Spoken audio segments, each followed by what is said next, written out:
என்னடா ரொம்ப நாளுக்கு அப்புறம் இந்த பக்கம்? மனசு சேடா இருக்கு. என்னன்னு சொல்லு, மோட்டிவேஷன் பண்ணி பார்க்குறேன். நம்ம ஒரு கர்ஸ்ட் ஜெனரேஷன் ஃபீல் ஆகுது. 2020க்கு அப்புறம் எப்பயாச்சும் நடந்த லே ஆஃப்லாம் இப்போ எப்பவுமே நடக்குது. ஜாப் செக்யூரிட்டிங்கிற ஒரு வேர்டே இல்லாம போயிருச்சு. அது அப்படி 25 வருஷம் ஸ்கூலு, காலேஜ் அங்க இங்கன்னு படிச்சு ஒரு கம்பிட்டன்சி, ஸ்கில் செட்லாம் வளர்த்துட்டு வந்தா, இன்னும் 3 வருஷத்துல உன் வேலை இருக்குமா இல்லையானே தெரியலங்கிறாங்க. கேட்டா ஏஐங்கிறானுங்க. சரிடா அப்ப நாங்கெல்லாம் என்ன பண்றது அப்படின்னா, நீ போய் ஆர்ட் வர அப்படிங்கிறானுங்க. ஆர்ட் வரையறதுக்கு இத்தனை வருஷம் நான் கஷ்டப்பட்டு படிச்சேன். இதுக்கெல்லாம் போய் சரி ஏதாச்சும் பண்ணி அப்ராடாச்சும் போலாம் அப்படின்னு பார்த்தா, எங்க பார்த்தாலும் எக்கானமி சரியில்ல, உள்ளூர்காரனுக்கே வேலை இல்ல, வெள்ளை எண்ணெய் வெளியேறுங்கிற மாரி இந்த எண்ணெய் வெளியேறுன்னு போராட்டம்லாம் பண்ணிட்டு இருக்கானுங்க. நீ ரொம்ப டிப்ரெஸ்டா இருக்க. ஒரு நல்ல தெரபிஸ்ட்ட போய் பாரு.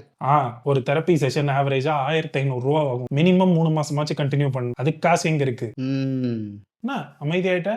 மோட்டிவேஷன்? மனசு சேடா இருக்கு.